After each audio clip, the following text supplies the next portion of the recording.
Muy buenas tardes, señores estudiantes. Buenas tardes, bienvenidos. Vamos a iniciar la clase para hoy. Atendiendo las circunstancias, pues creo que nos hemos estado quedando virtual totalmente. Aunque creo que esta semana nos tocaba virtual de todas maneras. Pero espero que podamos sacarle provecho a las actividades. Ayer les envié correo o mensaje por Classroom relacionado con las revisiones. Creo que mañana sábado vamos a atender esas revisiones, así vamos saliendo, porque me ha costado mucho en el horario de la noche. A veces mando el enlace y como comprendo que han de estar ocupados en otras actividades o atendiendo otros cursos, creo que les ha sido difícil. Entonces para mañana esta sección a partir de las 4 de la tarde y la sección G a partir de las 18 horas vamos a estar atendiendo las revisiones. Ya he practicado algunas, pero faltan la mayoría. Así de que por favor estén pendientes para que les pueda enviar el enlace. Si alguien no pudiera a esa hora, me lo hace saber. Así yo le retomo otra fecha y otro horario, por favor. Bien, entonces vamos a continuar con el desarrollo del tema de la función notarial. Ya habíamos abarcado la mayor parte del tema. Espero que ustedes tengan su programa y vayan fiscalizando la exposición que vamos haciendo de cada uno de los temas. Vemos que la función notarial, vimos la definición, vimos las teorías que tratan de explicar su naturaleza jurídica. Concluimos que en Guatemala jurídicamente están reguladas las dos teorías, tanto la funcionalista como la profesionalista. La funcionalista explicamos que la encontramos en distintas leyes donde le dan la categoría al notario de funcionario público. Recuerdo que mencionamos las disposiciones generales finales del Código Penal. Mencionamos también el 49 de la Constitución Política de la República, el 92 y el 93 del Código Civil, y así hay otros artículos que yo me imagino cuando ustedes estén estudiando van a ir encontrando que le dan al notario la calidad de funcionario público.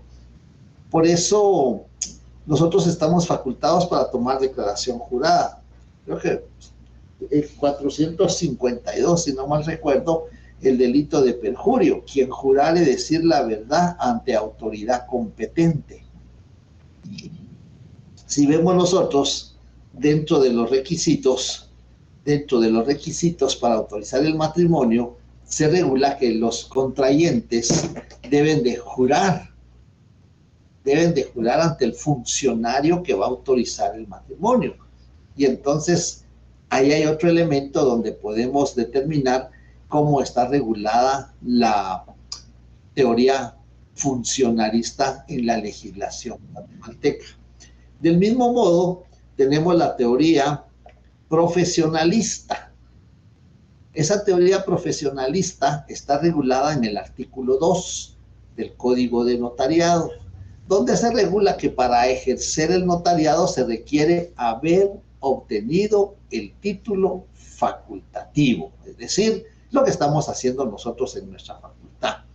Y por supuesto que también lo pueden extender, lo pueden otorgar las distintas facultades de otras universidades que sean de derecho, las facultades de derecho o de ciencias jurídicas y sociales de otras universidades. Pero tenemos también la incorporación. Ese es otro elemento que determina la teoría profesionalista. Solo que para explicar la incorporación, tenemos que tener presentes algunos elementos. Uno, que el título sea obtenido, obtenido en el extranjero.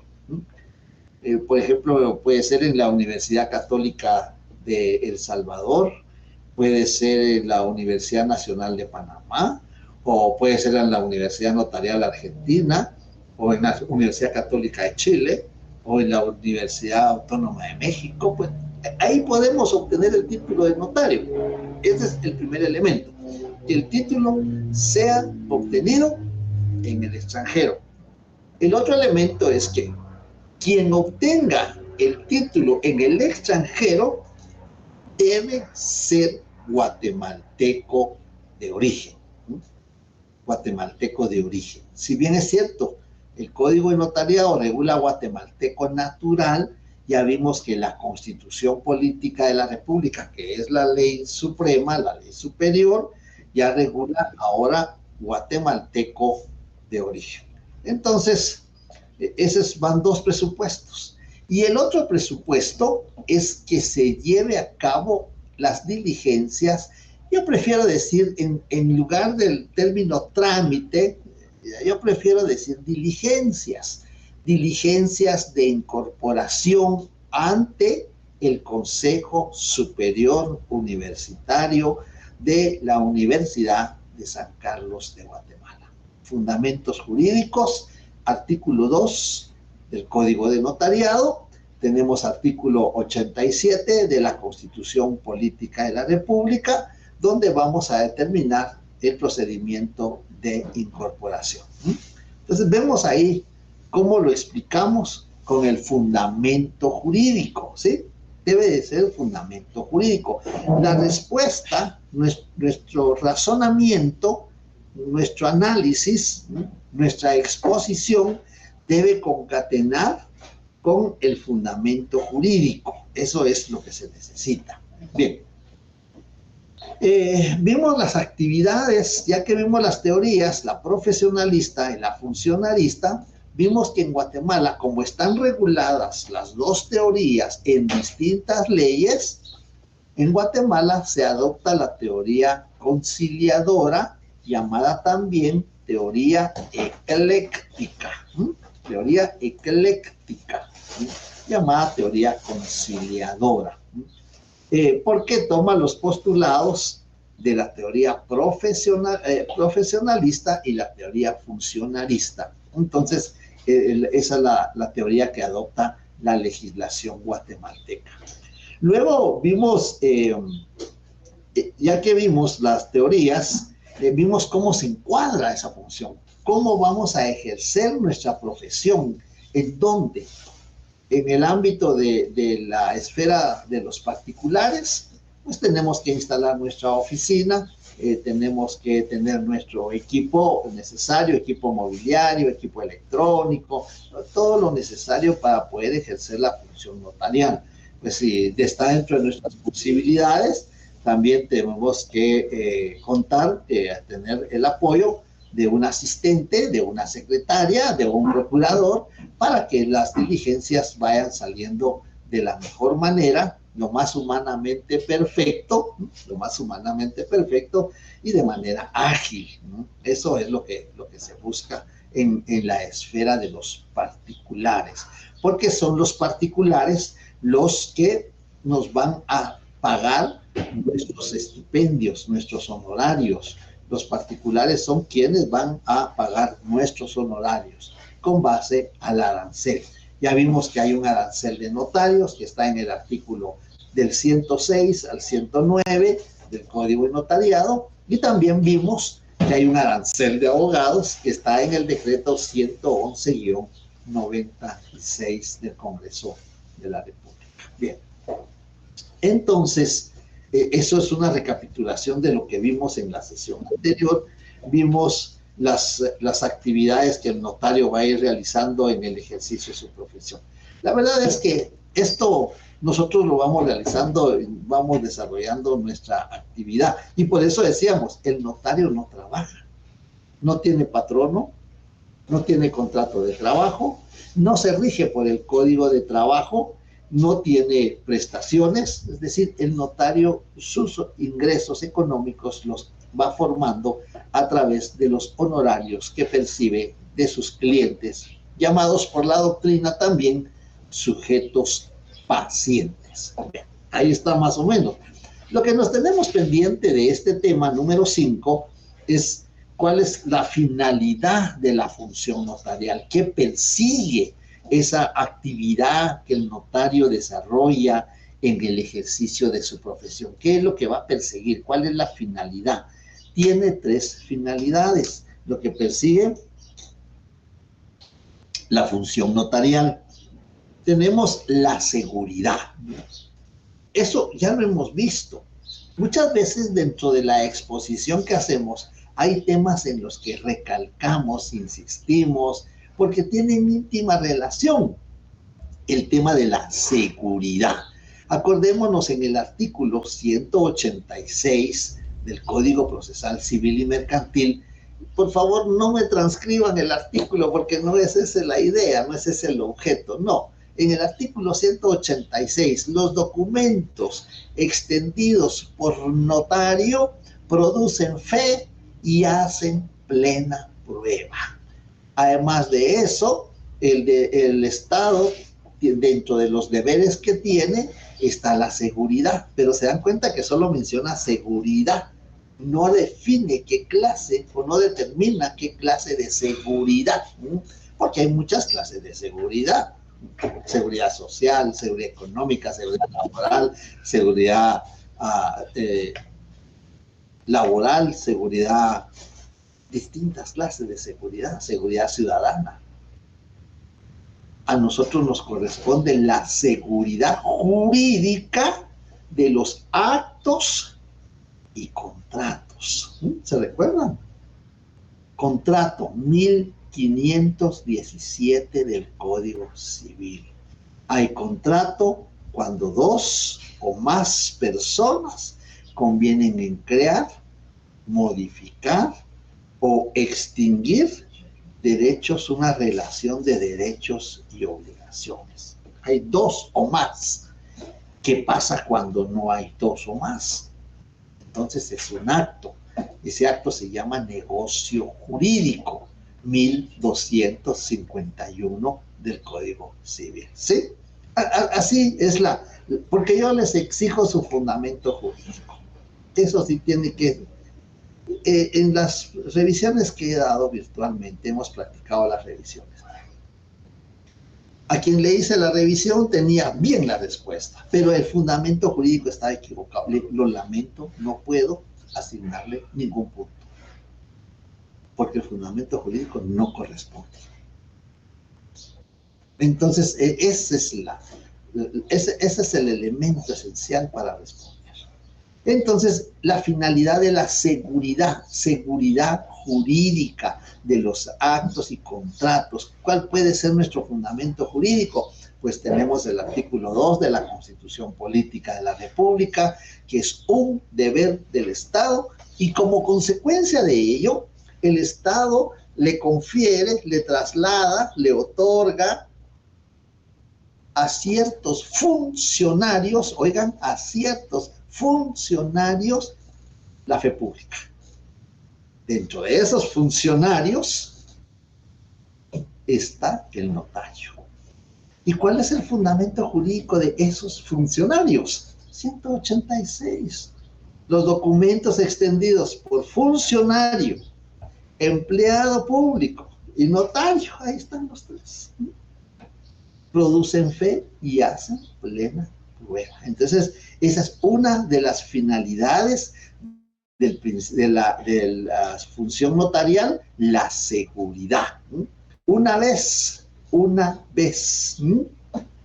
que las personas han otorgado, es decir, que han firmado, es decir, que han aceptado, han materializado su consentimiento con la firma en el instrumento público, una vez han otorgado el instrumento público, no pueden retractarse. Me arrepentí, mire, ya me arrepentí, mejor ya no quiero el negocio. Lo que procedería sería una rescisión de contrato. Pero para que proceda la rescisión de contrato, debe de estar el consentimiento de la otra parte. Porque si la otra parte no quiere rescindir, yo ya no le puedo devolver el dinero, ya me lo gasté. Ya no le puedo devolver el dinero. Si no hay el consentimiento de las dos personas para rescindir el negocio jurídico, no se puede. Entonces, esa es la finalidad, la seguridad jurídica. Lo que busca es la estabilidad y la armonía social. Eso es lo que busca la seguridad jurídica. La estabilidad de los negocios, de los contratos, de los actos o contratos, y la armonía social. Esa es una de las finalidades. La otra de las finalidades es el valor. El valor. ¿Pero qué clase de valor? Porque hay muchas clases de valor. ¿Qué clase de valor es el de la seguridad jurídica? Pues con base al 186 del Código Procesal Civil y Mercantil, tiene un valor probatorio, hace plena prueba, sirve de prueba, dentro de juicio, es decir, en un juicio, fuera de juicio. Porque cuando llegan las personas, dice el licenciado que tengo mis escrituras. Eso es lo que dicen las personas. Lo que tienen es el testimonio, es decir, la copia de una escritura que debe cumplir con los requisitos. Acuérdense de la actividad calificadora. Tiene que calificar el notario que el testimonio cumpla con los requisitos. Pero yo no me voy a poner a leer lo que otro notario ha hecho. Lo que voy a calificar es que esté inscrito en el registro correspondiente, que tenga la constancia del pago de los impuestos, porque si ya está inscrito en el registro, ya se lo calificaron. Eso no lo puede hacer. Lo que necesitamos es acreditar el derecho de propiedad con el título. Y el título va a ser el testimonio de la escritura, que debe de tener esos requisitos. Que esté firmado, sellado por el notario, que esté inscrito en el registro correspondiente, que se haya pagado los impuestos, y con eso ya está el valor probatorio, ¿no? El valor probatorio, esa es otra finalidad de la función notarial. Entonces vamos viendo dos finalidades: la seguridad, el valor probatorio. Tiene otras clases de valor. Apunten ahí bien, por favor, las clases de valor. El valor, ya vimos el valor probatorio y vimos el fundamento jurídico. Si vemos en el Código Procesal Civil y Mercantil, yo espero que ustedes tengan sus códigos, sus leyes ahí al alcance. Vemos entonces el valor que tienen. Aquí vamos a encontrar en el 186 los documentos autorizados. Ustedes ya saben qué es autorizados, ¿no? Ya saben cómo se autorizan. Autorizados por notario. Producen fe y hacen plena prueba. Entonces ahí tenemos el valor probatorio. Dentro de los medios de prueba, regula el Código Procesal Civil y Mercantil, vamos a encontrar entonces nosotros en el artículo 128 medios de prueba. Y dentro de los medios de prueba, en el numeral 5, encontramos, regula. Hoy en la mañana me reuní con algunos profesores de la facultad. Por ahí estaba el licenciado Gordillo, que me dijo que les iba a dar clases la otra semana. Y porque le dije, mira, yo voy a dar clases también, le dije, que veamos qué días, tal vez hacemos una sola sección, ustedes y una nosotros. Pero estaba también el licenciado Víctor Hugo Barrios Barahona, y estaba el director de área. Y alguien dijo, es que la ley dice... Y le dice el licenciado Barrios Barahona, la ley no dice, porque la ley no habla, le dice. Es que él daba el curso de lógica. Bueno, ahí está la lógica jurídica. La ley regula, la ley establece, la ley determina. Pero muchos dicen, es que la ley dice. No, la ley no dice. Los que decimos somos nosotros cuando la interpretamos o la leemos. Bien, pero dentro de los medios de prueba del artículo 128 son medios de prueba numeral 5, documentos. Ese es un tema que vamos a ver más adelante, el tema de los documentos. Y vemos entonces que dentro de los documentos encontramos los que son extendidos por notario, ¿no? 186. Los documentos autorizados por notario producen fe y hacen plena prueba. Ven que todo está regulado y todo tiene relación, porque me imagino que ustedes en su curso de procesal civil, al ver el tema de las pruebas, van a ver el tema de los documentos. Entonces todo tiene relación. Bien, entonces vemos ahí finalidades de la función notarial. Tenemos la seguridad, ya explicamos. El valor, ya vamos por valor probatorio, pero también tiene otra clase de valor, el valor formal, el valor formal del instrumento público. ¿Y dónde está regulado eso del valor formal? Bueno, pues no hay un artículo que tenga la cápite y que vaya a consignar valor formal. No, no hay. Aquí lo que tenemos que hacer es el razonamiento de lo jurídico. Y dentro del valor formal vamos a encontrar las formalidades de los instrumentos públicos. Aquí aplicamos derecho notarial puro, derecho notarial aplicado, para cumplir con las formalidades de los instrumentos públicos. Y entonces vamos a ver que el valor formal quiere decir que el instrumento público, escritura pública o escritura matriz, acta notarial, protocolación, auténtica de firma, auténtica de copia, transcripción del acta notarial que autoriza el testamento cerrado, y por último tenemos, me falta uno, ¿no? El acta de protocolación. Bueno, esos 7 instrumentos tienen requisitos de forma. Tienen requisitos de forma. Y vamos a ver entonces en el artículo 29 del Código de Notariado, donde están los requisitos de forma. No los voy a leer porque tiene 12 numerales. De esos 12 numerales ya hemos leído varios aquí en el curso. Yo lo que sí les pido es que los lean, los analicen, ¿sí? Porque nos van a servir. Porque ustedes se dan cuenta que yo no pregunto, cite las finalidades de la función notarial, porque eso nos lo aprendemos de memoria, seguridad oral y permanencia. Pregunto cómo está regulado en la legislación. Eso es lo que nos va a servir. Entonces vamos a ver que en el artículo 29 del Código de Notariado vamos a encontrar los requisitos de forma, ¿sí? Los requisitos de forma de los instrumentos públicos. Los instrumentos públicos contendrán. ¿Qué es lo que va a contener? Y ahí está en el artículo 29. Y se determina que es el valor formal, porque vamos a ver en el artículo 32 la omisión de las formalidades esenciales en los instrumentos públicos da acción a la parte interesada, que puede ser X, para demandar su nulidad.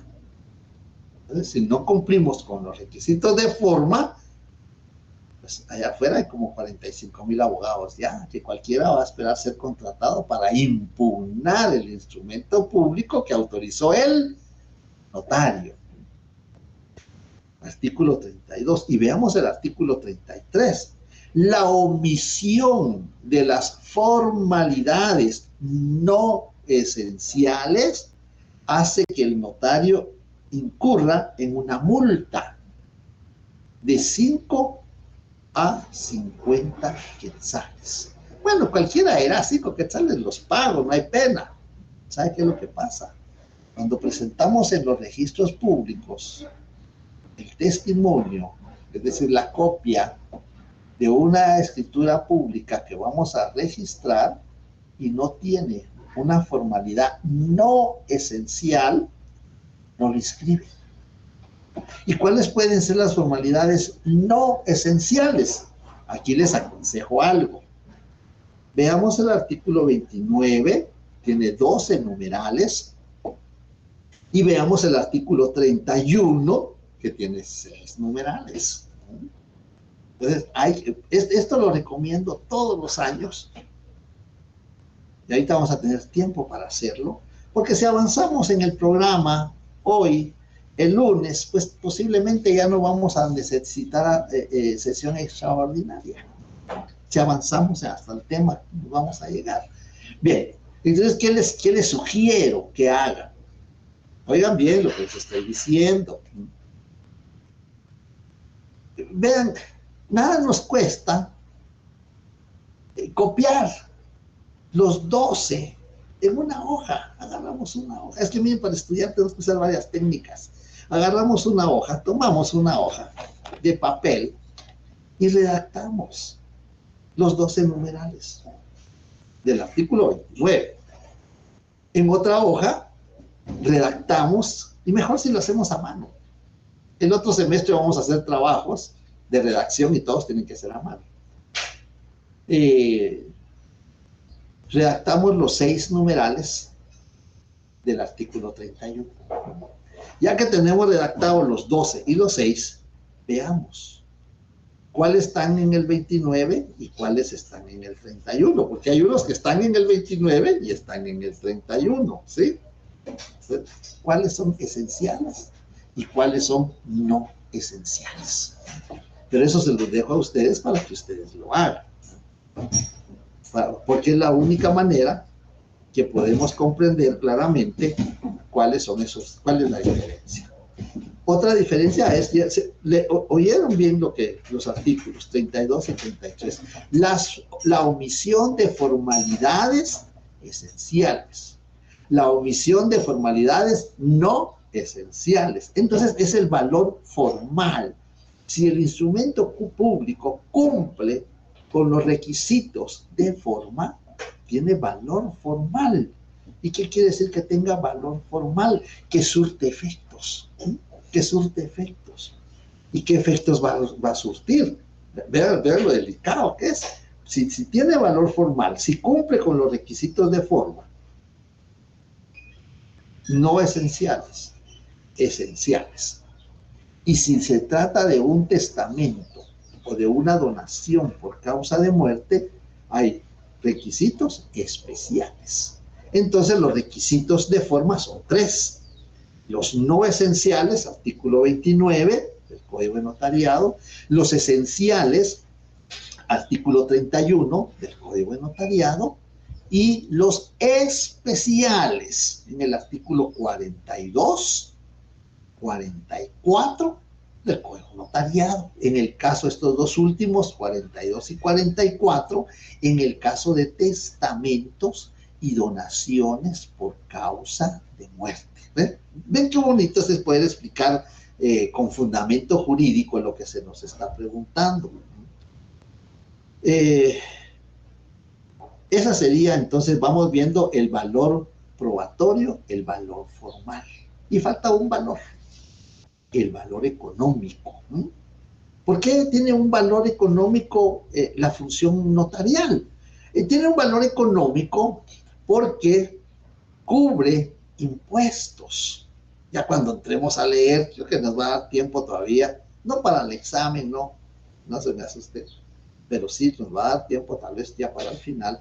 Les voy a enviar la nómina de artículos de la ley del timbre fiscal y papel sellado especial para protocolo, la nómina de artículos de la ley del impuesto al valor agregado, ambas con su reglamento, para que ustedes puedan ir ya analizando, estudiando las leyes tributarias que vamos a usar, o que vamos a aplicar, mejor dicho, vamos a aplicar el próximo semestre cuando ya empecemos a redactar y a pagar impuestos, a extender testimonios, porque entonces es un valor económico, genera impuestos.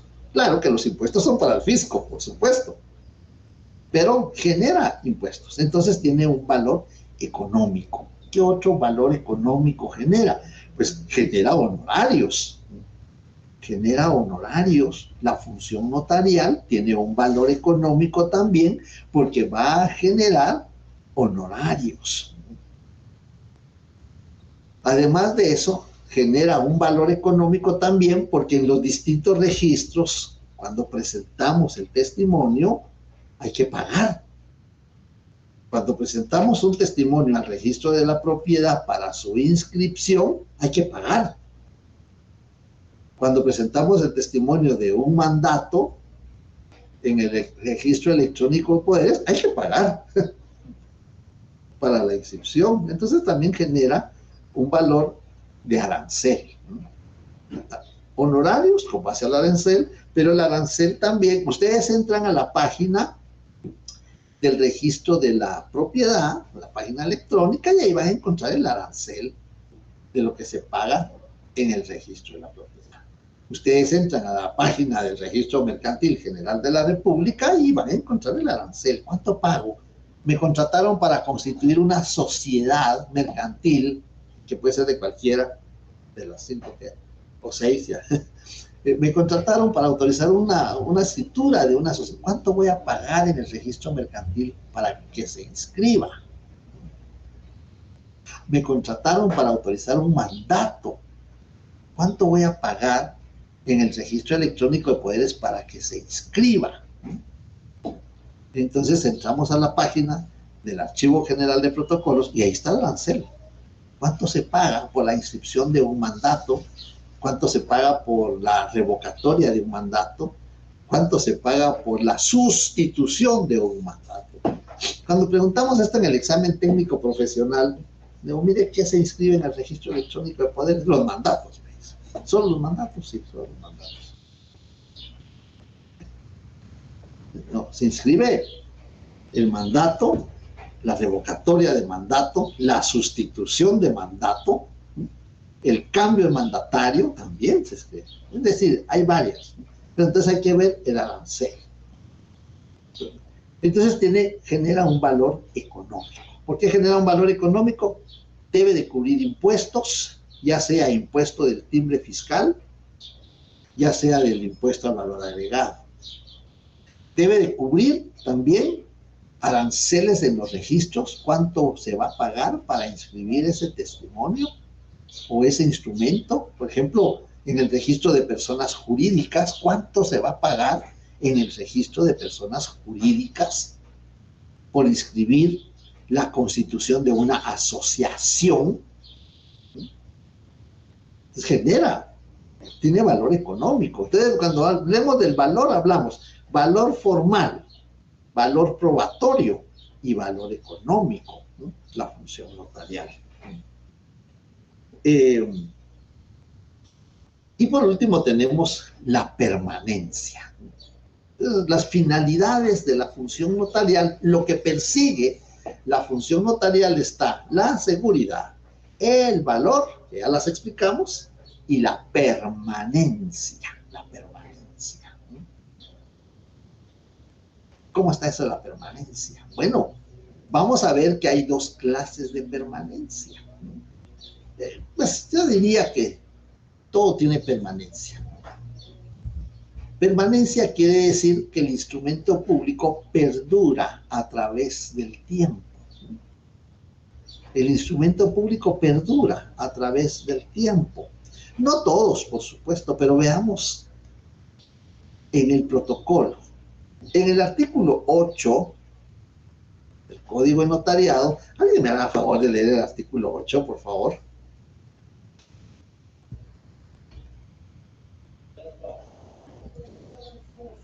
He tratado de leerlo yo, pero a ver.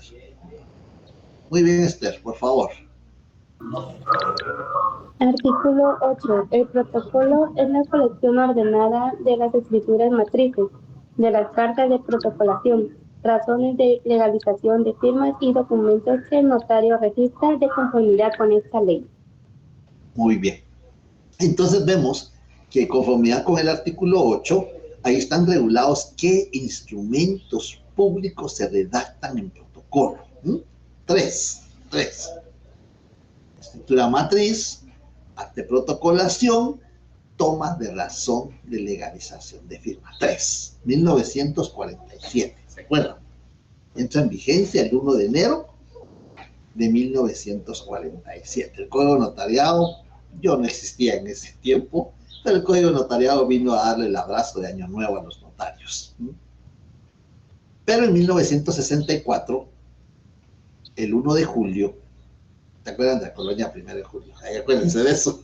El 1 de julio de 1964 entra en vigor el Código Civil y se incorpora a esos tres, se incorpora otro cuarto, que está regulado en el 962 del Código Civil. Ahí está regulado, 962. Entonces, en el protocolo se redactan o se autorizan 4 instrumentos públicos. Esos 4 instrumentos públicos tienen permanencia inmediata, permanencia inmediata.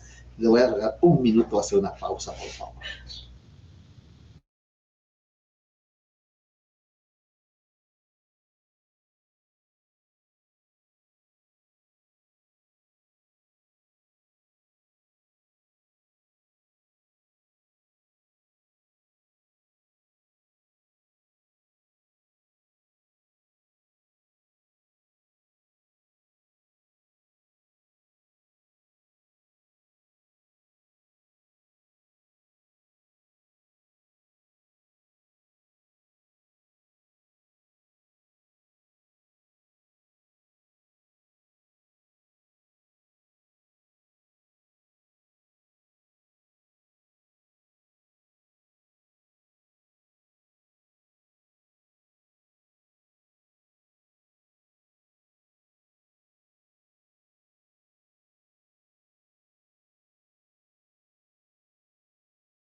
Bien, perdón, disculpe.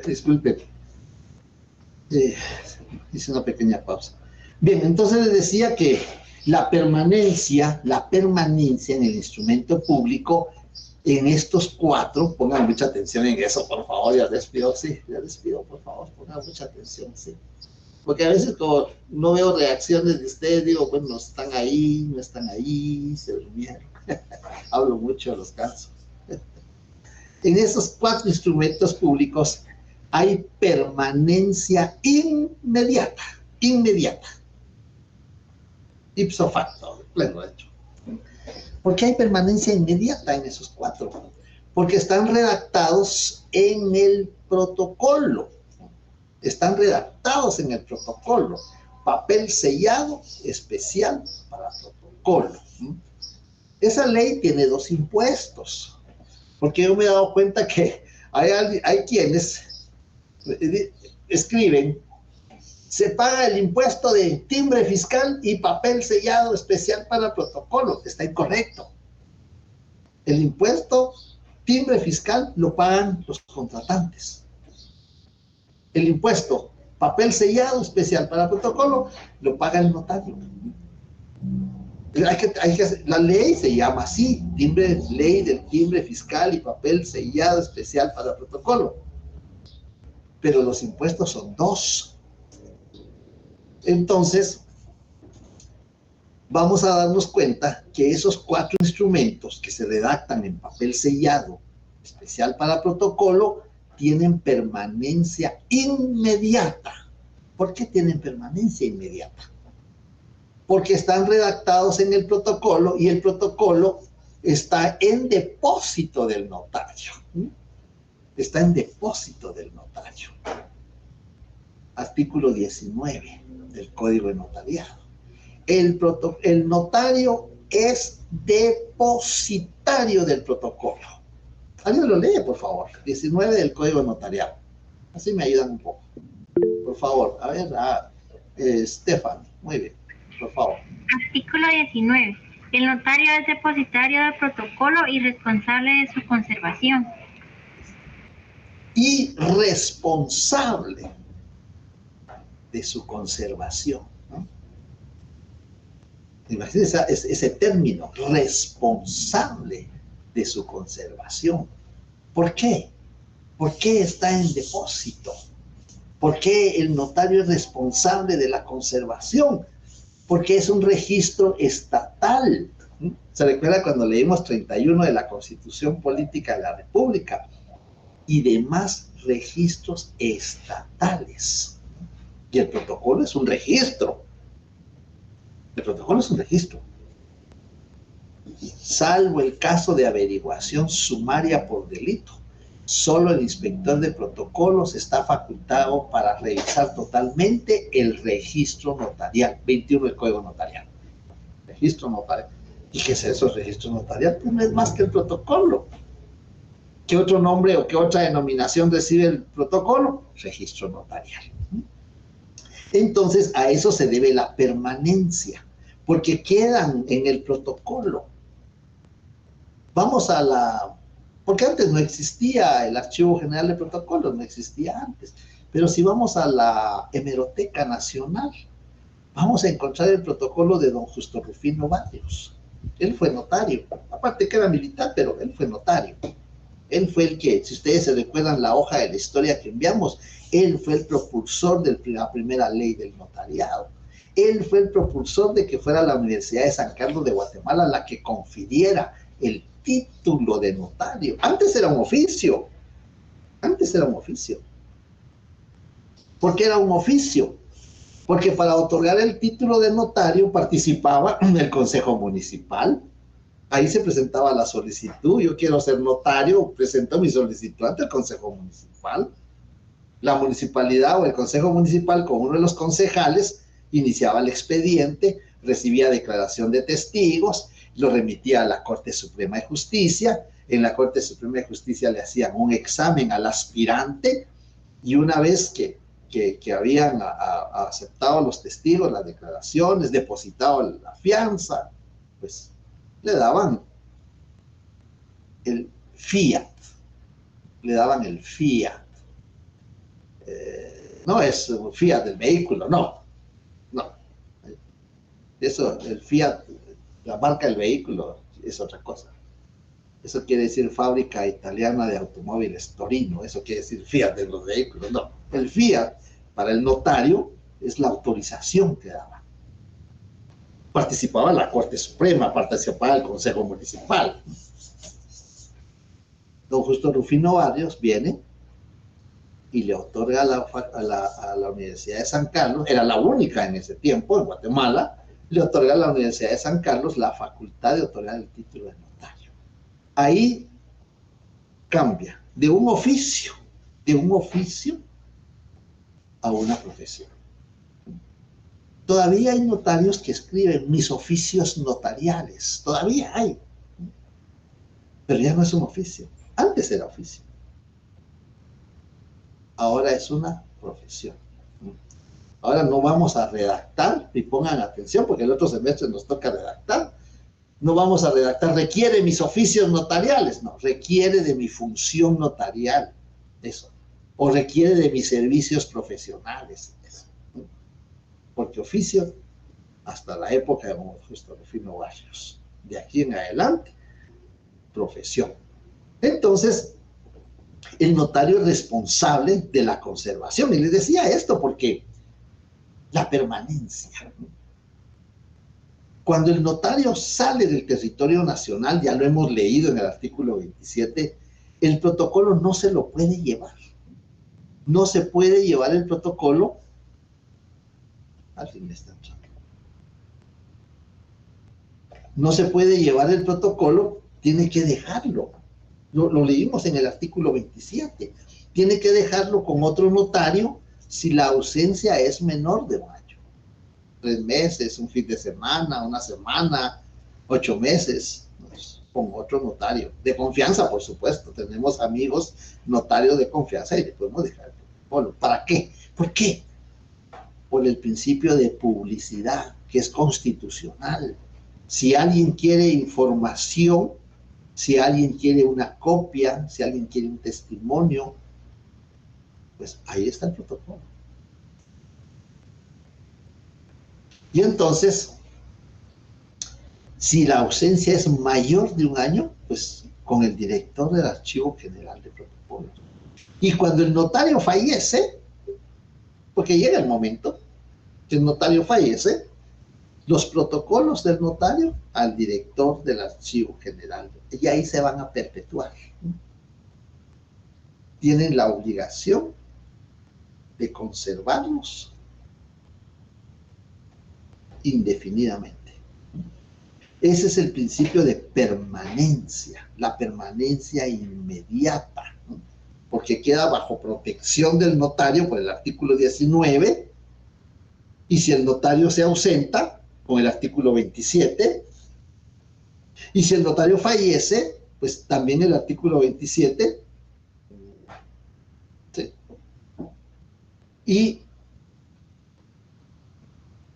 el artículo 81 del Código Notariado, funciones del director del Archivo General de Protocolos, conservar los protocolos de los notarios fallecidos. Vemos ahí entonces cómo se explican esas finalidades. Ya vimos entonces la permanencia inmediata.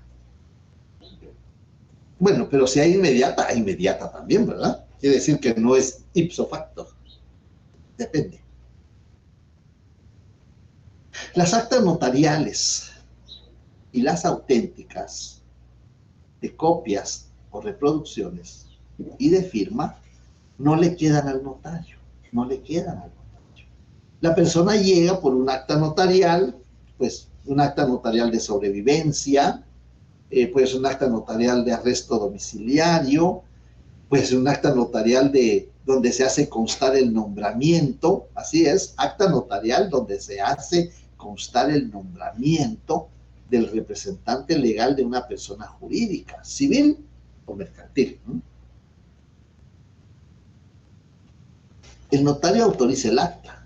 Ah, es que a mí me nombraron gerente de una sociedad mercantil, me nombraron presidente de la junta directiva de una asociación, soy el representante legal. ¿Cómo acredito que yo soy el representante legal? Con el acta notarial.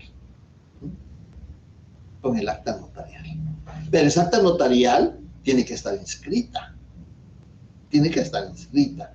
Si es representante legal de una persona jurídica, 332 y 338 del Código de Comercio, si es representante legal de una persona jurídica mercantil, pues el acta notarial donde consta su nombramiento debe inscribirse en el Registro Mercantil General de la República.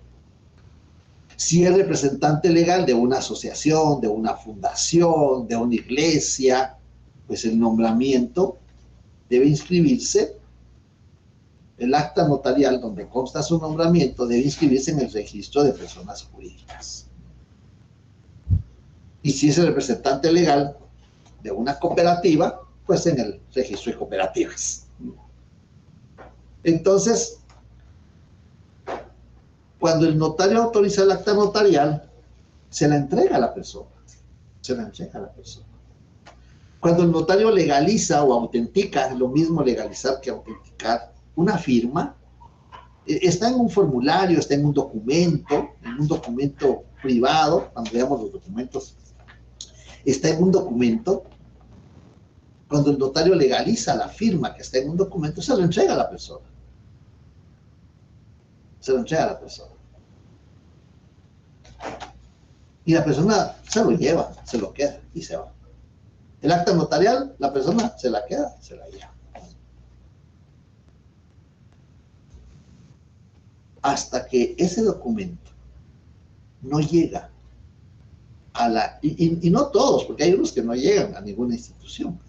Ese acta notarial, por ejemplo, un acta notarial de sobrevivencia. ¿Para qué lo quiere la persona? La persona lo quiere para acreditar que está vivo, que existe, que tiene derecho a seguir recibiendo una prestación económica. Entonces el notario da fe que la persona está viva porque está en su presencia y le entrega el acta notarial. Y la persona la lleva a la institución donde se la exige. En ese ínterin del notario a la institución, la permanencia está en riesgo. La permanencia está en riesgo. ¿Por qué está en riesgo la permanencia? Porque la persona la va a trasladar a la institución, ya sea una institución administrativa o una institución judicial, tribunal o juzgado. Mientras llega, corre riesgo Ven hoy el clima, pues llueve y uno no sabe, que no va preparado para la lluvia. Ah, se me mojó, se arruinó, ya no sirve. Me la sustrajeron ahí en el Transmetro. ¿Qué puedo hacer? Ya no existe, ya no está. Hasta que llega a la institución, entra a la institución, ahí se da la permanencia. Por eso es inmediata. Porque cuando el notario autoriza el acta notarial, la auténtica de firma, la auténtica de copia, se lo entrega a la persona y la persona lo traslada donde debe presentarlo.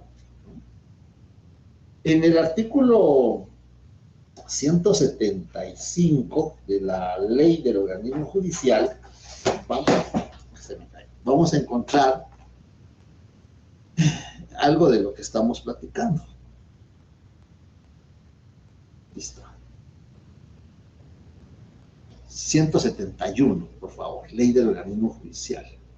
Los expedientes de las actuaciones que se practiquen en los tribunales no deben salir fuera de la oficina. No deben salir fuera de la oficina. Sale del escritorio, sale del archivo, a donde lo atiende el oficial o el notificador, pero no pueden salir de ahí.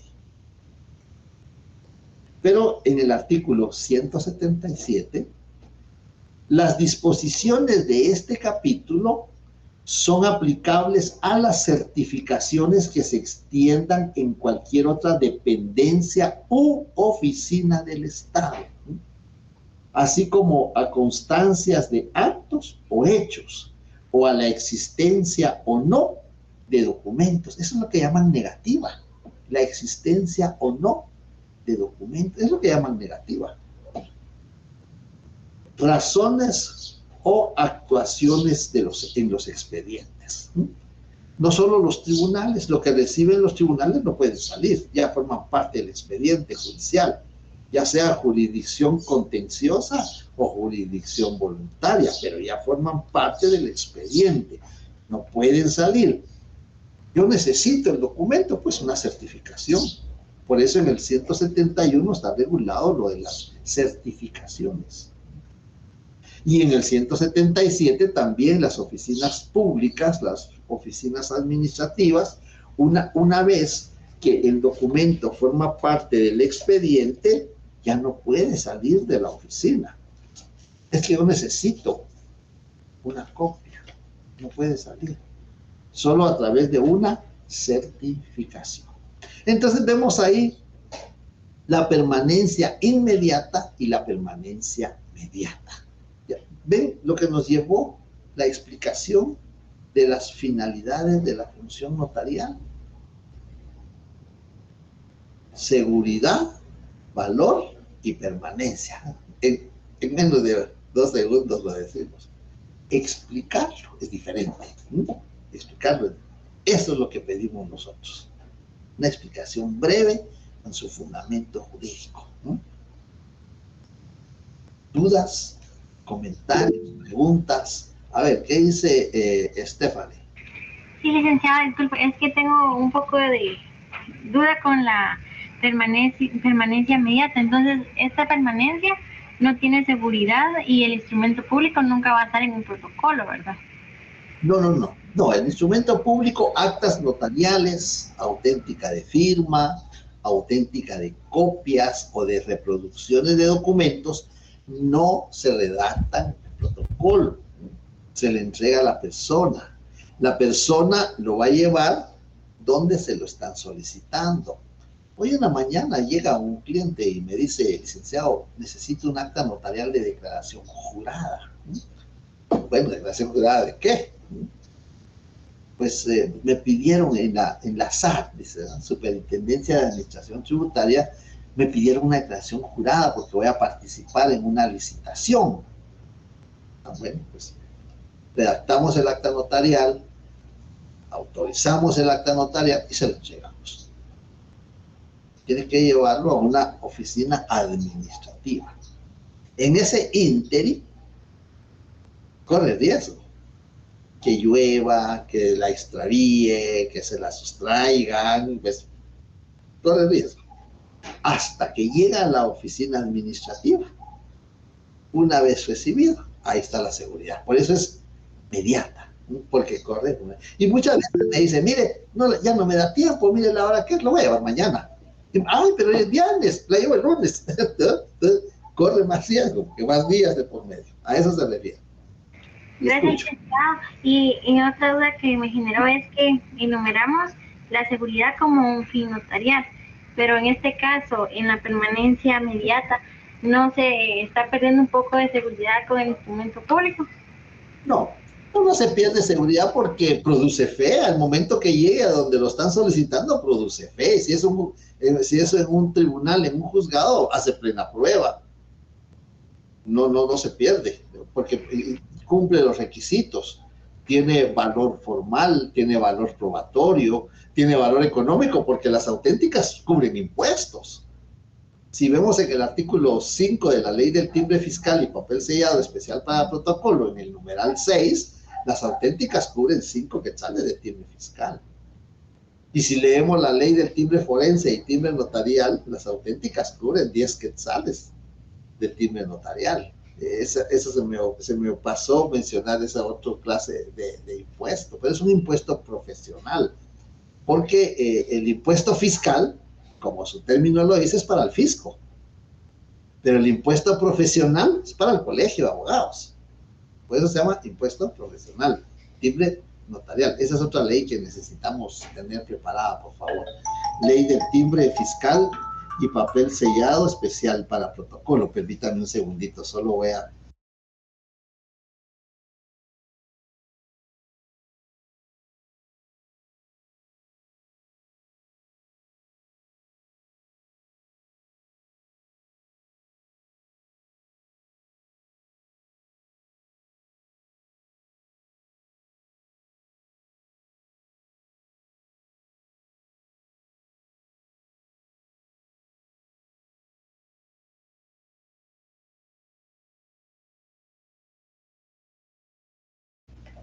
Perdón por la interrupción, perdón, disculpe.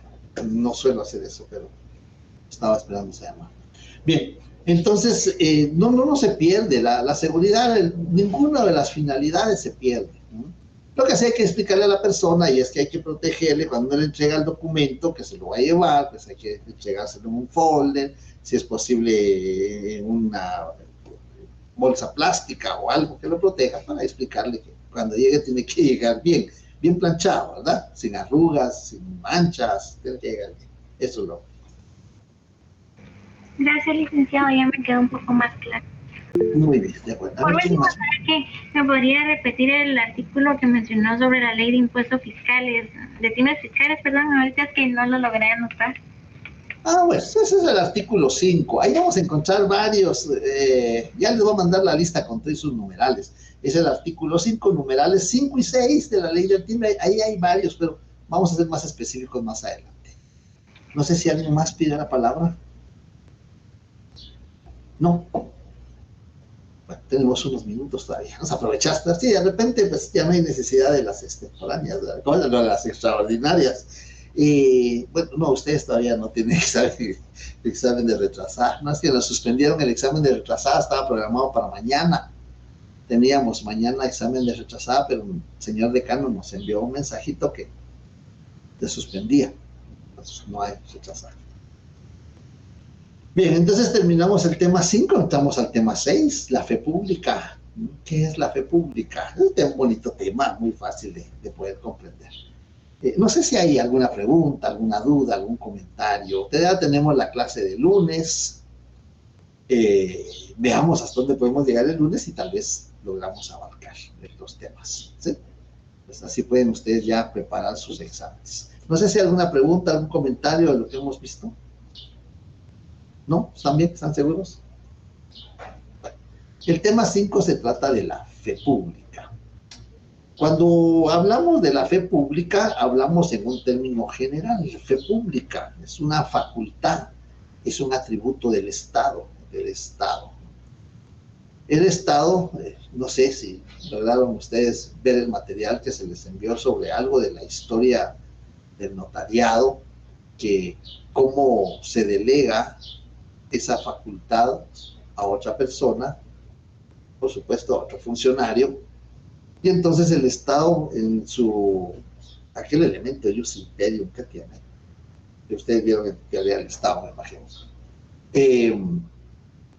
tiene esa cualidad, tiene ese atributo.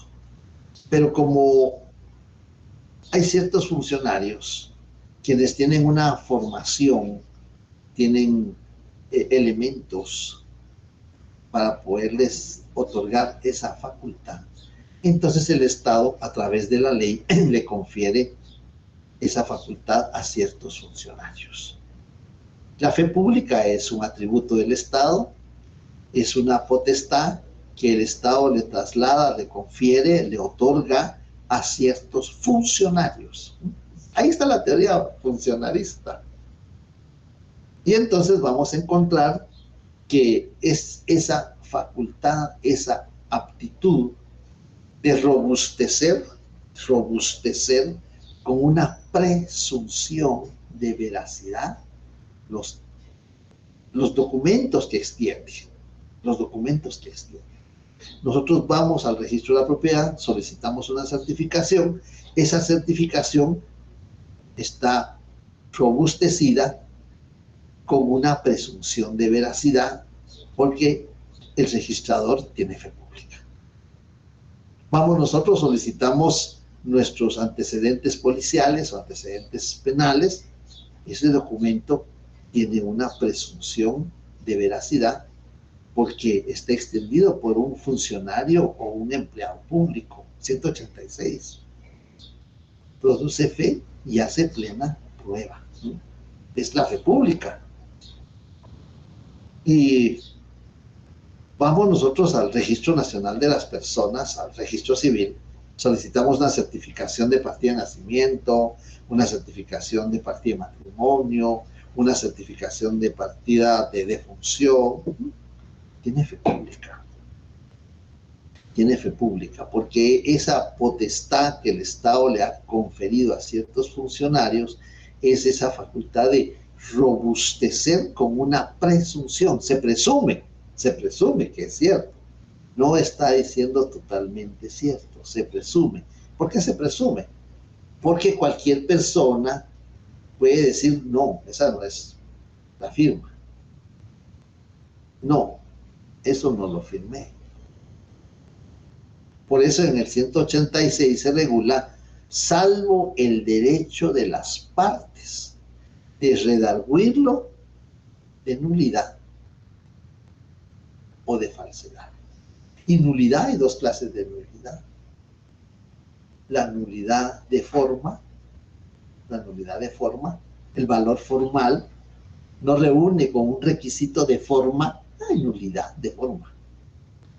Y la nulidad de fondo no reúne con un requisito de fondo, 1251, capacidad, objeto lícito, consentimiento, que no adolezca de vicio. Ese es el fondo.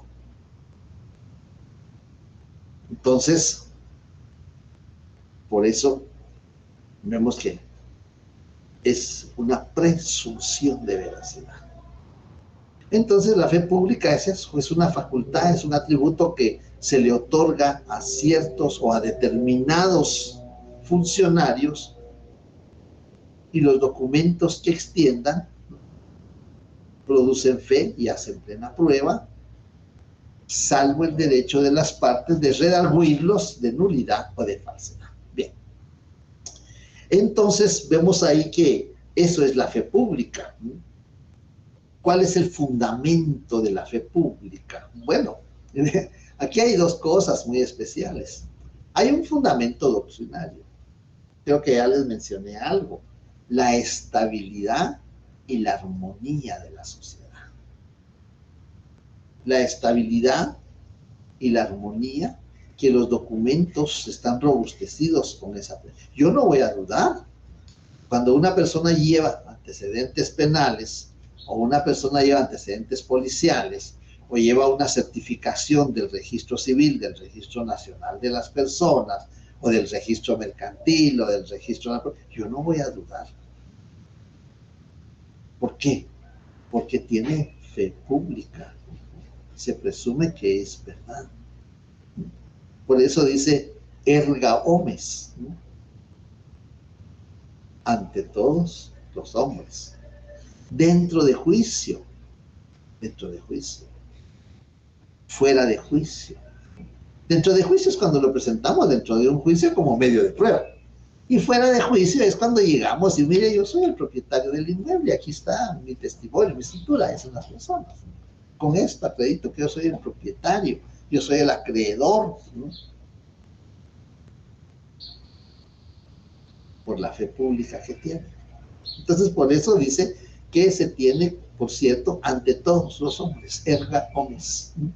Dentro y fuera de juicio.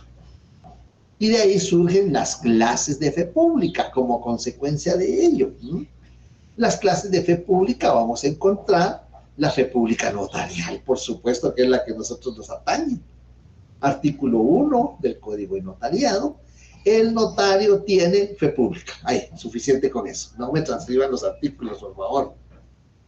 Pierden tiempo, escriben de más y me hacen leer de más.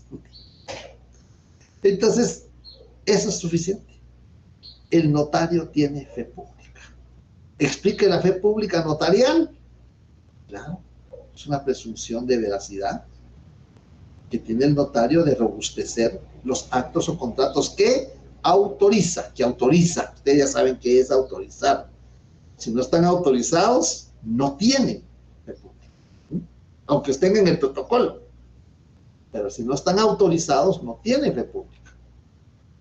Entonces tenemos ahí que fe pública notarial, fundamento jurídico, pues artículo 1 del Código Notariado. Luego tenemos la fe pública llamada, bueno, la fe pública también es llamada fe pública extrajudicial. No sé, yo no estoy de acuerdo con eso, pero yo se los menciono porque si leen algunos de los libros que están en la bibliografía del programa, se van a dar cuenta que hay autores que así le llaman, fe pública extrajudicial. No sé por qué, yo no estoy de acuerdo. Pero también se le denomina fe pública notarial o fe pública extrajudicial. Porque tenemos una fe pública judicial. En la ley del organismo judicial está regulada la fe pública judicial. Estábamos en el 171 de la ley del organismo judicial del Código. Y vamos a encontrar en este artículo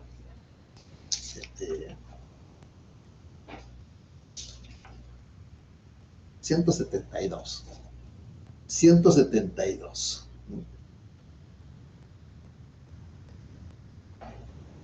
Copia certificada. Se comprende bajo la denominación de copia certificada o certificación la que se extiende a mano o a máquina, utilizando cualquier medio de reproducción mecánica, electrónica u otro similar, y cuya autenticidad certifican los secretarios de los tribunales. En las copias certificadas o certificaciones se consignará, esto no porque ya no está vigente, hasta ahí lo vamos a dejar, ya no quiero confundirlos, pero en el artículo 173 de la ley del organismo judicial, si el secretario, oigan, pongan atención a esto, si el secretario del tribunal fuere notario, podrá dar fe plena de las actuaciones judiciales. Si el secretario del tribunal fuere notario, quiere decir, tiene el título de notario, puede dar fe plena de las actuaciones. Él no está ejerciendo la fe pública notarial, aunque ahí menciona que si fuere notario. Él lo que está ejerciendo es la fe pública judicial. Artículos 172, 173 de la ley del organismo judicial. Fe pública judicial, ¿no? Y ya vemos fe pública notarial, fe pública judicial, y en el artículo, creo que es el 50, vamos a ver.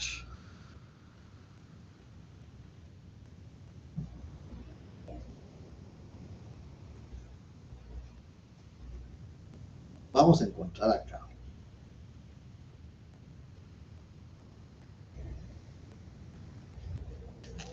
En el artículo 33, licenciado, también en el artículo 67 del Procesal Civil y Mercantil también se contempla una forma de fe pública judicial de los notificadores de los juzgados. muy bien, sí, tiene razón, pero vea bien, hay que tener mucho cuidado con esta. Gracias por la observación. Solo hay que tener mucho cuidado con esto, licenciado, porque es únicamente para dar fe que la dejó consignada. Solo que la dejó consignada nada más. Es para eso. Así leemos bien ese artículo. Muy bien. Muchas gracias, licenciado. Pero vamos a ver acá en el registro 31, el artículo 33 del Registro Nacional de las Personas. Los registradores civiles de las personas son dependencias adscritas al Registro Central de las Personas, encargadas de inscribir los hechos y actos relativos al estado civil, la capacidad civil y demás actos de identificación de las personas naturales de toda la República, y observarán las disposiciones que la presente ley y su reglamento dispone. Oigan esto con atención. Estas dependencias estarán a cargo de un registrador civil de las personas quien goza de fe pública. Y entonces aquí tenemos la fe pública registral. Fe pública registral.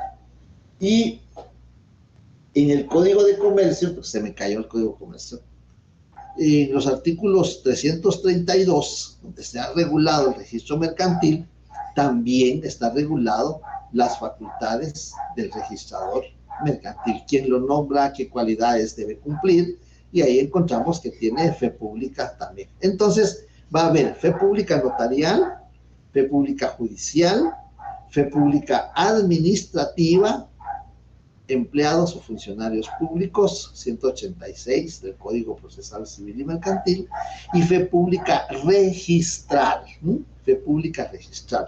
Y entonces ahí tenemos las distintas categorías de fe pública. Por favor, atención, la fe pública es una, pero para su aplicación se clasifica fe pública notarial, artículo 1 del Código Notariado, la fe pública judicial, artículo 171 al 173 de la Ley de Organismo Judicial, la fe pública registral, un ejemplo, porque como hay varios registros, entonces un ejemplo es el 33 de la ley del Registro Nacional de las Personas.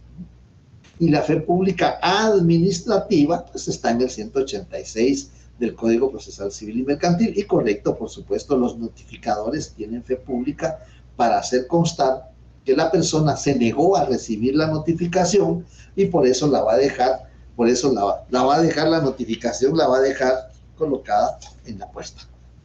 Para eso es la fe pública del notificador. Bien, ¿ven cómo avanzamos hoy?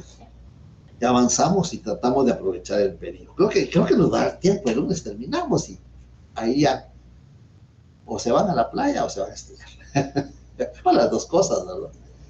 Bien, no sé si hay dudas, comentarios, preguntas, observaciones, a prepararse porque nuestro examen final, nuestro examen parcial es que vean con eso que nos suspendieron la retrasada, se me confunde un poco.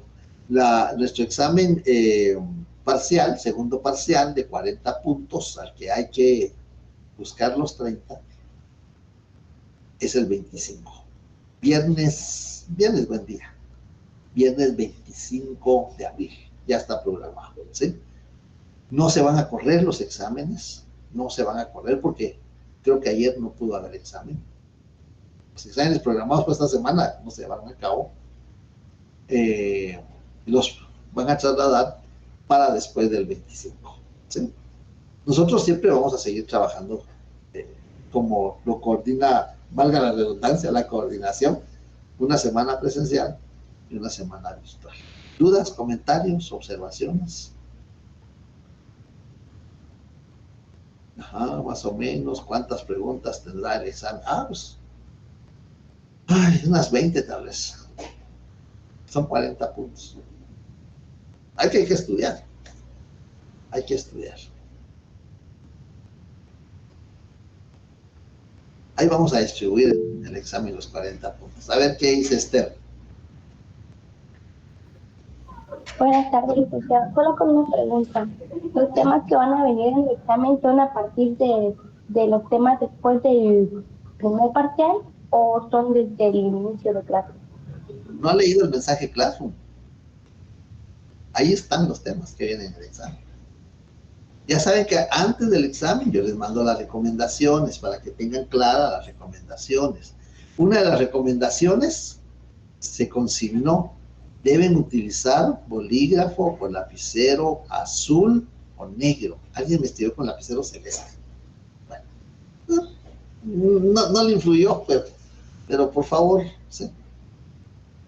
Entonces hay que leer las instrucciones. Ya les envié qué puntos van a venir en el segundo examen parcial, ¿sí?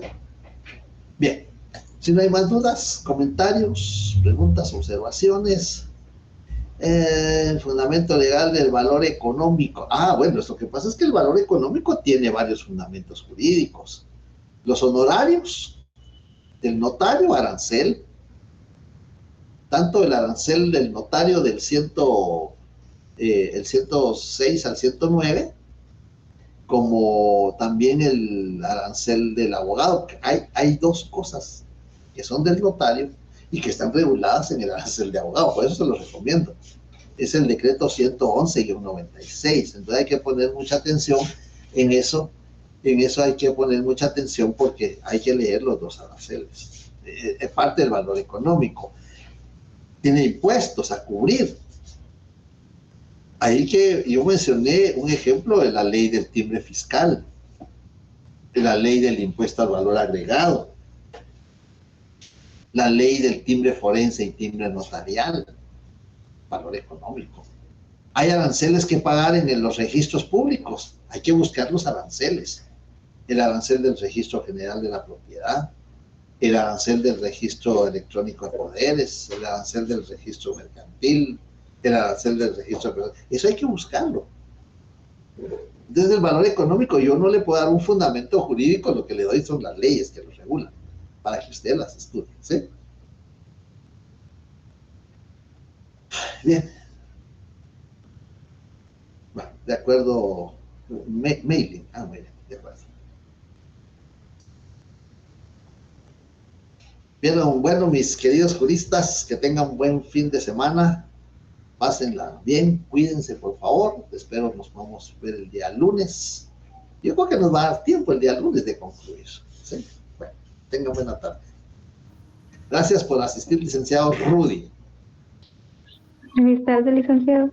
Feliz tarde. Feliz tarde. Feliz tarde. Vamos el lunes. Dios mediante.